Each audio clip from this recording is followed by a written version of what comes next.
Premièrement, la volonté de Dieu. En tant que croyants, parfois nous recherchons l'aide de Dieu et nous passons à côté de sa volonté parfaite. Comme l'expérience d'Abraham, Dieu lui avait promis qu'il aura Isaac. Mais lui, il est passé il n'a pas attendu la volonté parfaite de Dieu. Il a eu Ismaël. Et plusieurs fois, Abraham et Isaac, ils ont fait des erreurs. Ils sont partis en Égypte parce qu'ils n'avaient pas suivi la voie de l'Éternel.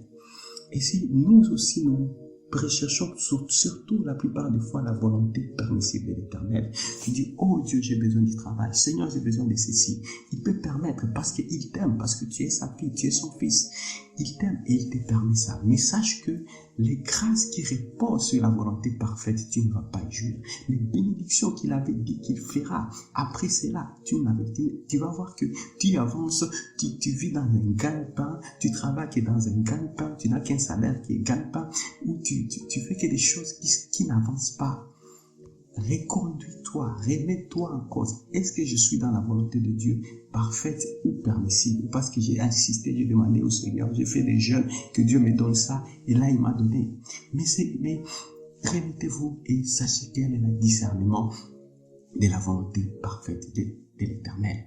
Et des fois, Dieu peut permettre que c'est là que tu continues dans cette volonté permissible. Et il te dit, ok, continue, j'autorise que tu es là-dedans, que tu es dedans, parce que tu as demandé et tu es dedans. Et tu reçois ce que tu as dû du travail et tu reçois un salaire.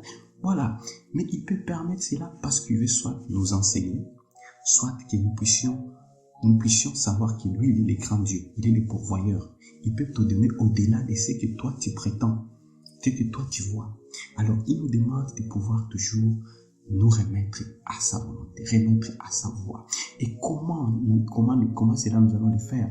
Parce que comme dit dans Matthieu 6,33, de rechercher premièrement les royaumes et la justice de Dieu.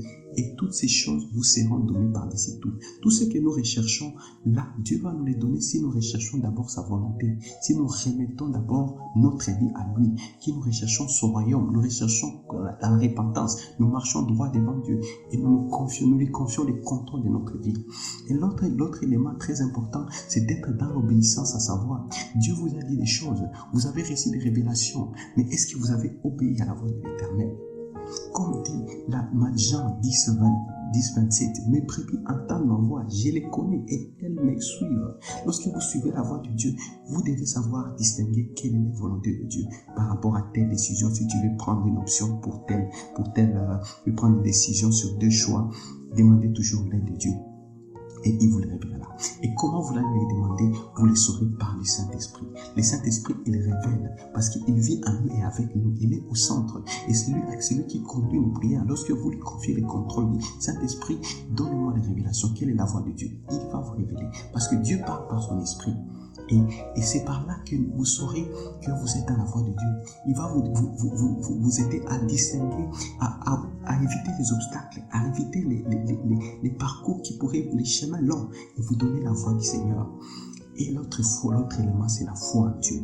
La foi, c'est une ferme assurance des choses qu'on espère. L'espérance, c'est déjà une patience. La foi implique la patience. Et la foi aussi demande que nous puissions persévérer dans ce qui est la voie de Dieu. Lorsque Dieu t'a dit que c'est ça la voie, persévère dans ça et avance dessus. Même si les obstacles sont là, mais sache que si c'est la voie de Dieu, tu verras qu'il y a des obstacles, il y aura toujours des solutions qui sont en train de se créer et tu vas aboutir à la gloire que le Seigneur a promis sur ta vie. Soyez bénis, excellente journée. C'est votre frère.